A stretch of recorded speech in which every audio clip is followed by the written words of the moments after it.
Oh, what up? What up? What up? Man, it's Thursday morning, October 2nd. I want to just give my takes for the day. One thing I noticed is a lot of people keep demanding so much of these rookies right now. People are already demanding Travis Hunter pick a side. I think they sound ridiculous. Seeing on how the Jaguars are 3-1, and he's a rookie. He's allowed to struggle his way through figuring out what he's doing in the NFL and how he's going to do it. If anybody has struggled when it comes to the Jaguars, if you ask me, it's Trevor Lawrence.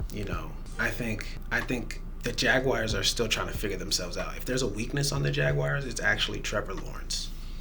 I think they're still waiting to groove. It's Trevor Lawrence, I would say. Brian Thomas Robinson, something might have happened with his confidence a bit when Travis Hunter came. I think they're kind of trying to gel things, figure things out.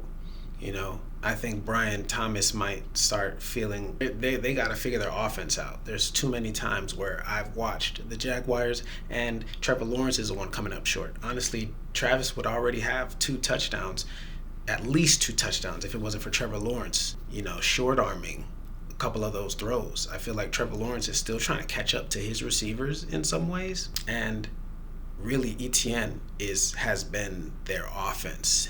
Him and them just struggling through throws that Trevor Lawrence is missing. I'm hoping that coming up this matchup with the Chiefs, the Jaguars have some kind of offensive consistency and efficiency. I'm hoping that Trevor Lawrence kind of sees this as like a personal matchup with Patrick Mahomes and a duel, so we can get some more shootout energy from Trevor Lawrence. Some of what we would see from him at Clemson when he's dueling it out. Just so much more free, sunshine type like quarterback with just a fluidity to the offense and, a fluid mechanics. But something about him sometimes seems off, like when he slid out of bounds last week, like he's ready to give that game away. I genuinely believe that if there's a weakness to their offense right now, the Jaguars are the kind of team that could be getting ready to win their division. They're the kind of team that could be in the wire at the end of the season to really be at at the difference between a wild card spot or, having a bye. They're that good. They're ball hawks on defense. Their defensive line is dangerous. And they're gonna get better, I think what they lack over there is probably leadership as it pertains to a voice in the locker room on the offensive and the defensive side. But they're a team of hunter-gatherers. Liam Cohen has put together this safari-like team of, these hunter-gatherers. And they're really skilled, but there's no real voice there. So I believe that when the time comes and they're there in those games for the difference between the wild card or the first round bye spot and the division crown, they're the team that ends up throwing that interception at the end of the game. Because Trevor Lawrence right now is just short arming things. He's just a little afraid. It feels like there's a little bit of a hesitance. They feel a little bit scared of what they can be. These guys could be the best team in the AFC.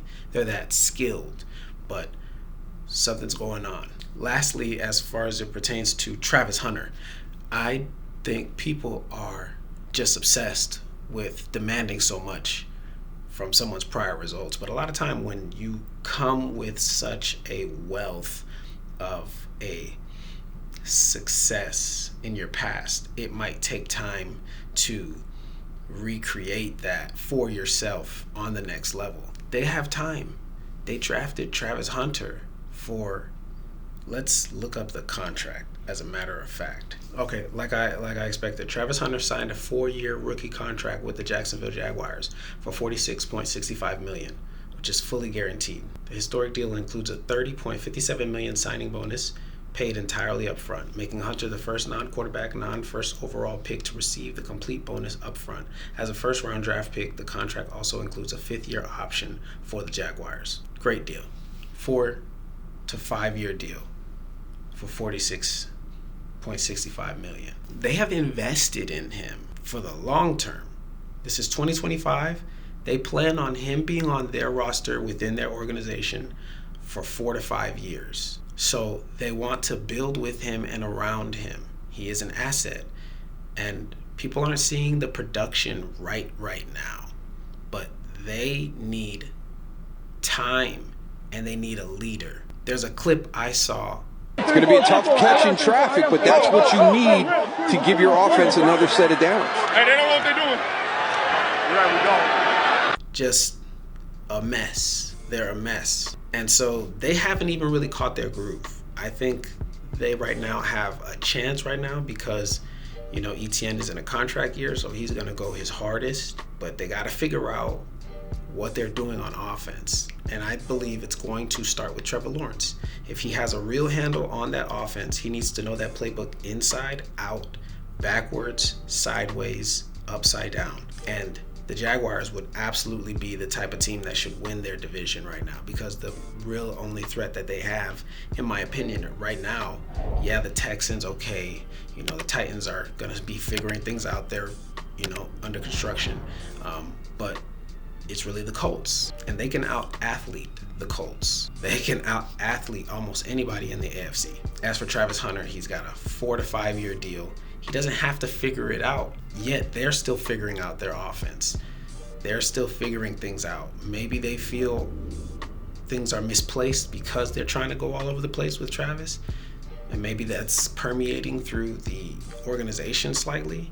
And that's the thing that we feel as far as why sometimes they don't know the plays. But, there's going to come a time where it's going to start to click a little bit. And I think they'll start to get things moving forward as a franchise this season. But as for Travis, he's got 4 to 5 years.